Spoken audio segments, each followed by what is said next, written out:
What's up, everybody? Keith Mitchell here in the Outerhaven. We're here at our very first E3, and man, this is exciting for me. I'm trying not to geek out too much, but right now we're here at Deck13, developer of one of my favorite games so far this year, The Surge. Right now I have Tim. Tim is the head of the art department here at Deck13. How you doing, Tim? Yeah, hi. Thanks for having me. So, if I hadn't said it already, I'm a huge fan of The Surge. I'm a big Dark Souls fan. I'm pretty sure you've heard the comparisons between the two games. Yeah, sure. There are some, it's a hardcore action RPG focused on tactical melee combat, so a lot of things are quite familiar with these kind of games. Yeah, that's true. It's similar like lots of the Fallen as well. So I want to talk about the differences between the two games. So first and foremost, you guys added in the combat system is a little different. Basically, you can focus on the head and the limbs of the individual that you're fighting. Why was that brought into the game? Yeah, because this was something what we thought about after lots of the Fallen. Mm-hmm. We thought about what we can do something new, a new approach to this kind of thing. To find an own spin to this kind of Dark Souls formula, we call it sometimes. Yeah. So, and we really thought going deeper into this kind of tactical combat would be a nice thing to do. So we have this kind of risk-reward mechanic. You can target several limbs, and you can go the easy way or the hard way. And the cool thing is, going the hard way gives you a nice benefit. The loots, the weapons, and the stuff. And we thought really that's a really nice idea, a nice mechanic. Now, another difference between this and, say, something like Dark Souls or Bloodborne is also the way you fight the bosses. Now, you can fight the bosses straight up, yes, and you can defeat them, but if you do the other mechanics, like, for example, Pax, if you don't let him shoot himself with his rockets, you get upgraded weapons. Yes. Who thought about that, and what has been the reception of that been so far? Okay, this was an idea we had, and we brought up also in lots of the Fallen before. So The Surge is really... took some of these kind of ideas we put into the Lords of the Fallen, and of the good ideas we put over. So this was basically the kind of next step for us, to have a kind of trick for each boss, that you can defeat him in a certain way, in the harder way, and get a better kind of weapon. So this was something we did in Lords as well. Now, one of the things I noticed in The Surge is after you get off the first level, the second level acts like the hub for the entire game. Exactly. You can go to the end of the game from there. You can go from other different levels from that game. Was that done purposely, or? Yes. Okay. The whole level design, maybe you noticed, was really carefully crafted. So we really had this kind of idea in mind that when you do the first area, which is kind of tutorial area, right, then you really, the games open up for you. It's no hand-holding. It's very difficult to find your way through it, but this is part of the experience. So we thought that this place is quite large, and the player really has to find his way. And later on, even when you finished several other levels, he still can find out different kind of perspectives of the same big hub level. And this was something important for us. Right, and also on top of that, there's a lot of backtracking in the game if you want to get the entire experience, because there are certain places in the game where you have to come back if you're a little higher, like 45, 50. Yes. I think during my first gameplay, it was like I ran into something that was like, you need to be level 80. And I was like, how am I going to do level 80 in my first run through? Yes. Thankfully, I've played this game a couple times, so I went back and got those things. That's pretty cool. What about the weapons? Because the weapons are actually really unique. There's a lot of cool designs in those weapons, and then you have the one hand, you have the two hand, you have the single rig, you have the twin rig. Yes. Why were there so many different variations of the weapons in the game? Yeah, I think this is really very consistent about our whole approach. We really wanted to give the player in The Surge the freedom to shape the game and the character really according to his play style. And we want to allow him, even if he decided to going for one play style, even to shift it within the game. So all these kind of 5 weapons really gives you very different approaches to defeat your enemies, And this was something very important by intent. And even the implant system, this is second kind of tool you have. You can even combine these kind of skills with your kind of gear and weapon type. Really can have your own experience here. Yeah, I enjoyed that. Now let's talk about a character that seems to have a love-hate relationship with a lot of gamers, and that's Don. You hear him throughout the game constantly. He's on the billboards talking about things that are happening within the company. I know a lot of people are like he's really annoying because he won't stop talking. Other people are like, he's really cool because he's giving you story elements as you play the game. What was the decision, or how was that decided to bring something like that, which introduces a different experience as you're playing throughout the game? Yes, we really thought about it for the search, and we really went for a kind of storytelling way of conveying the story in letting the player play as long as he wants. So for example, if you go into a conversation, you just can go away, you know, you don't need to say goodbye, or so you just can go away.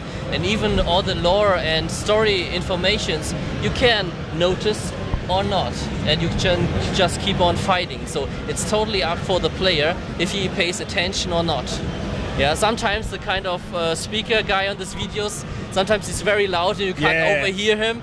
And we know that at certain places where you die more often, you really recognize this. Yes, this is something what we maybe address in the future in a different way. But in general, we really like the depth of demand of this kind of lore. You know, the player can decide if he wants to pay attention or not.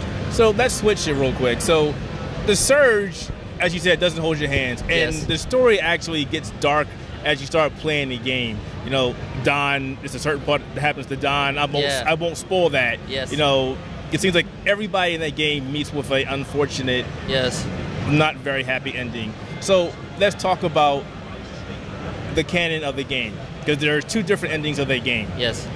Without saying too much, if you can, which one, if there is any, which one is the official ending? Which one is actually the canon ending? I wouldn't really say that there's an official ending because we offer two. Right. But, you know, the idea of this kind of thing is that we want to invite the player to think about this kind of thing. You know, we didn't want to really give a clear answer to it. Yeah, we have an opinion on that. You know, the whole kind of game is dark, what you're saying. Right. And really a bit of fatal in some kind of regard. And this is kind of the message of the idea. But we really want that the player starts to think about it and to form his own opinion. And so he can think about the different endings in the same way, you know. Oh, what this ending could mean, you know. And this kind of thing was important for us. Yeah, no, and when you see the end sequence, you know, when you see Warren, you know, doing his thing, you know, really can see that we have a clear ending in mind with a certain kind of message to it. That's why it was important for us how Warren starts and Warren ends, you know, and giving this kind of two story options is kind of notion you can think about and can find out what's the different ending, you know, what does it mean for you. Okay. Yeah. So, one last bit about the ending. So we got that. Does that mean we could possibly see either some DLC or maybe possibly a sequel in the near future? Okay, yeah, good question. Indeed, we're doing a DLC. This is a totally new information. So there will be a DLC at the end of this year. It will be really with new content, with a new level, with new enemies, and with a story side of things. You know, we want to give further information and some twists around it. Okay. And yeah, this is totally new. So, and we're really happy to announce that now. So I'm glad that you said that, because I've been harassing the Deck13 staff on Twitter for quite some time. I keep saying, hey, is there DLC? And they're like, no, there's no DLC, Q. Stop asking this. So there will be DLC for the Surge into this year. That's good to hear. Yeah, this I'm really happy to hear this. Yeah, and we're really happy to finally are able to announce that. You know, we were holding a bit back, you know, but yeah, we're redoing this. Well, I have to say, Tim, like I said, the Surge has been one of my favorite games this year. Being possibly the resident Dark Souls Bloodborne fan of the Outerhaven, I've played the Surge 5 times now. Wow. I've just gone through. I've streamed a couple times. I recorded a couple times. Everybody's like, hey, what's your problem? Why do you keep playing that game? And it's fun. I enjoy the combat. It's fast-paced. It has a mixture between, again, Dark Souls and Bloodborne. They also added different mechanics like the dodge and the jump mechanic, which a lot of people don't really use. So yeah, I've really enjoyed this game, so I'm glad you guys came back from Lords of the Fallen.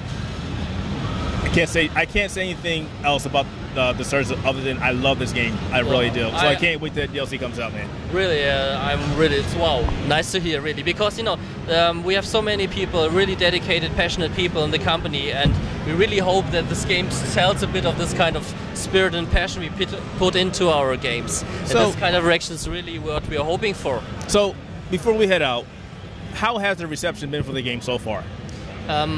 in our opinion, we are really happy so far. You know, it's a bit controversial. You know, this kind of Dark Souls kind of genre. You know, sometimes sparks a lot of discussions.